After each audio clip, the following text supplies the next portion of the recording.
জুলাই এবং আগস্ট মাসে যে মানুষগুলো আত্মহত্যা দিয়েছেন, যে মানুষগুলো নিজেদের সবকিছু উজাড় করে এই দেশকে স্বৈরাচার মুক্ত করেছেন, আমাদের সকলের ভবিষ্যতের জন্য জীবন বাড়িয়ে রেখে তারা যুদ্ধ করেছেন, তারা তাদের এই আত্মত্যাগ সেদিনই সফল হবে।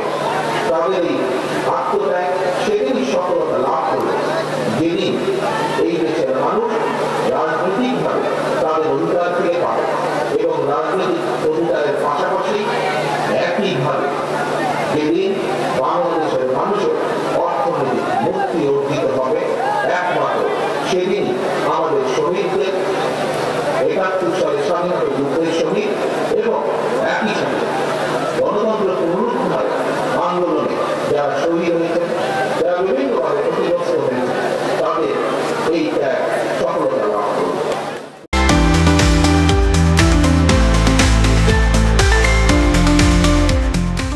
এটা আমাদের দলীয় লোকজন, এটা দীর্ঘদিন যাবৎ মানুষের ভিতর যে ক্ষোভ, যে অত্যাচার, নির্যাতন, নিষ্পেষণ, মানুষ মন খুলে কোনো সভা সমাবেশে আসতে পারত না, প্রাণ খুলে কোনো সভা সমাবেশে আসতে পারত না, তারই বিস্ফোরণ ঘটেছে এবং মানুষ বিএনপির সাথে আছে।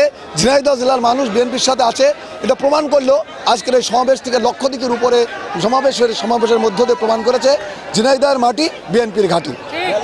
বাংলাদেশের মানুষ তো গত ১৬ বছর যাবৎ লড়াই করছে তার গণতান্ত্রিক অধিকার ফিরে পাবার জন্য, একটি সুষ্ঠু ভোটের অধিকার ফিরে পাবার জন্য, আইনের শাসন এবং মানবাধিকার জন্য সমুন্নত হয়। সেই কারণে শেখ হাসিনার পতনের মাধ্যমে এই গণতন্ত্রের উত্তরণের প্রাথমিক ধাপটি অর্জিত হয়েছে, কিন্তু চূড়ান্ত লক্ষ্যে এখন আমরা পৌঁছাইনি।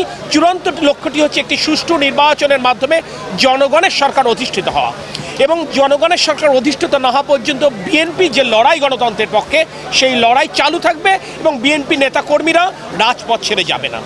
দ্বিতীয় যে বিষয়টি আমাদের প্রিয় নেতা দেশনায়ক তারেক রহমান বলতে চেয়েছেন, ফ্যাসিস্ট শেখ হাসিনার পতন ঘটলেও তার প্রেতাত্মারা এখনো পর্যন্ত প্রশাসনের বিভিন্ন জায়গায় বসে রয়েছে।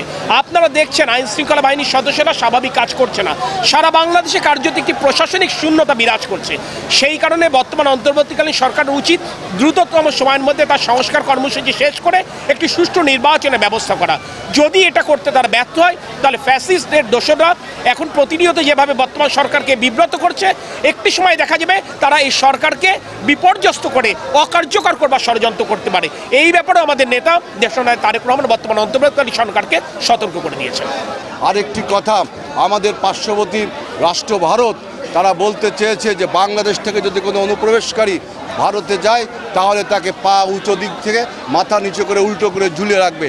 আজকের এই ঝিনাইদহ সমাবেশ থেকে ঝিনাইদহের মানুষ প্রতিবাদ করছে যে এই সমস্ত আপনার দম্ভক্তির অবিলম্বে প্রত্যাহার করতে হবে।